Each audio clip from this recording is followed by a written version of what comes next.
Update 3. My 18-year-old daughter had just graduated at the top of her class. When my parents offered to host a graduation party for their granddaughter, I thought it was a kind gesture. This is overdue. You're doing this because of that stupid party. I'm doing this because my daughter's future shouldn't be tied to a house full of framed photos of someone else's kid. She laughed sharp and bitter. Oh, so it's about Mia now.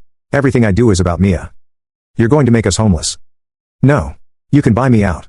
You can take a mortgage, sell your car. Call Heather. You've got options. She didn't respond to that. She just said, you want to be careful? You don't want to burn every bridge. I smiled. Pretty sure you took care of that with a cake and a banner. And then I hung up. That evening, Marcus found me sitting at the kitchen table staring at a scratch in the wood. I'd never noticed before. He didn't ask questions, just handed me tea. Do you feel guilty? He asked finally. No, I said. I feel like I should, but I don't. He nodded. We sat like that for a while. Then I said, I've always made excuses for them. I know, even after the party. I know. I think I thought they'd come around eventually. And he looked at me over the rim of his mug. You don't believe that anymore? I shook my head. They knew she got in. They knew we were scrambling to figure out how to pay for it. And they spent all that time celebrating someone else's kid's middle school certificate like it was a PhD. Marcus didn't answer. He didn't need to. The next few days were quiet in that way that feels more like a loaded gun than peace. I stopped answering their calls. Stopped running errands. No more filling prescriptions. No more checking their voicemail. No more can you help me log in texts. Mia stopped, too. She didn't say anything dramatic. She just opted out. No more text support. No more Kay's birthday videos. No more late night can you look at this email real quick requests. She just quietly stepped back. I asked her once how she felt. She said, like I deleted a virus I didn't know was running. Then, 4 days later, Heather tried again. You don't even know what you've done to Mom, she said. She's walking around the house like a ghost. I thought she was already doing that. She keeps rereading the letter like it's a death notice. Maybe it is, for the version of herself that thought she'd get away with it forever. She's not eating. She's not listening either. Heather sighed. It's not too late to fix this. It is. Just call her. No. Just talk to her. Laura. I did. I sent a letter. And then I hung up again. That night, Mia came into the kitchen as I was drying dishes. She leaned against the counter, arms crossed. You ever feel like the bad guy? She asked. I paused. Yeah, all the time. Why? She smiled faintly. Just making sure I wasn't the only one. I smiled back. Then she said, do you think they'll ever get it? No, I said. But that's not the point. What is? We don't owe them understanding, just boundaries. She nodded once, and we left it at that. I thought the cake was the low point. You know the one, congratulations to our only granddaughter and swirly pink frosting, piped with such deliberate cruelty. I'm surprised the bakery didn't file a warning report, but apparently I was wrong. Apparently, there are worse things than being erased from your own daughter's graduation party. Like finding out the same people who raised you tried to take away her entire future. Final update. My 18-year-old daughter had just graduated at the top of her class. When my parents offered to host a graduation party for their granddaughter, I thought it was a kind gesture, but when we showed up, the celebration was actually for my niece, who had just completed 8th grade. The cake read, for our only granddaughter. I didn't cause a scene right then. Instead, I responded 3 days later with a letter. That's when they started screaming. It started 2 weeks after the letter Marcus helped me write, the one that said in lawyer perfect language, I'm selling my share of the house. No threats, no yelling, just facts. 2 weeks later, Mia walked in from dance class with that face, the one that looks normal if you don't know her, shoulders straight, voice calm. But I know better. She told me what happened. They were waiting for me, she said, on the sidewalk. I blinked. Your grandparents? She nodded. Apparently, they showed up outside her dance studio like two friendly ghosts. Waved her over. Acted like they just happened to be out on a walk. They hadn't shown that much interest in her hobbies in 18 years, but sure, now they're coordinating with her class schedule. She said they were nice at first, too. Nice like stage actors doing dinner theater. Then came the script, you're really going to let your mom do this to us? She's making us homeless. Sweetie, talk to her. You're the only one she listens to. I asked how she responded. Mia shrugged. I told them, no. No drama, no screaming, just no. That's when my mother looked her dead in the eye and said, fine, but choices have consequences. Mia turned and walked away. I didn't. I stood in the kitchen for a while after she left, staring out the window like maybe the trees could tell me how not to scream into the wind. Because here's the thing, I expected guilt trips. I expected manipulation. But dragging Mia into it, ambushing her near a dance class, making her the one who has to tell me to back off, that was new. That was deliberate. And I hadn't even seen the worst of it yet. Another 2 weeks passed. We were finally breathing again, talking about dorm furniture, meal plans, the good kind of stress.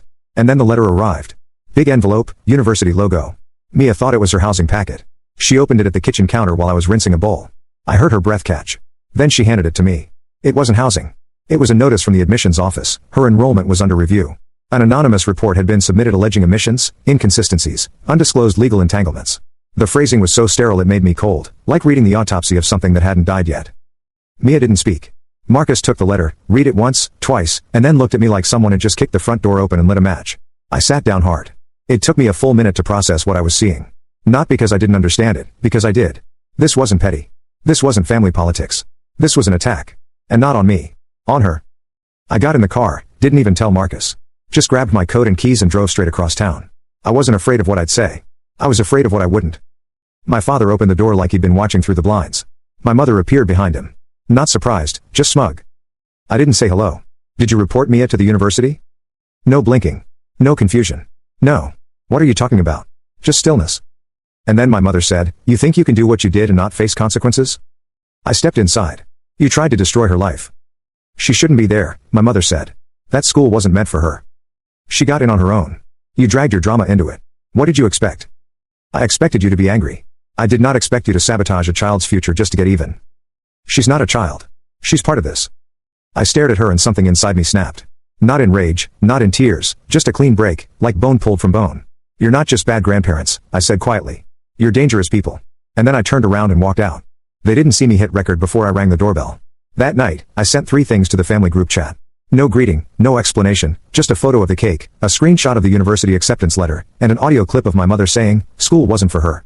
Then I shut off my phone and started making dinner. The backlash came fast. Within an hour, the chat lit up like a Christmas tree set ablaze. Cousins I hadn't heard from in forever were chiming in with, "Wait, what? And is this legit?" One aunt messaged me directly, "I had no idea. I'm so sorry." 3 people quietly left the group without saying a word. Eventually, Heather jumped in, "This is being blown way out of proportion." Nobody responded, not even Kay.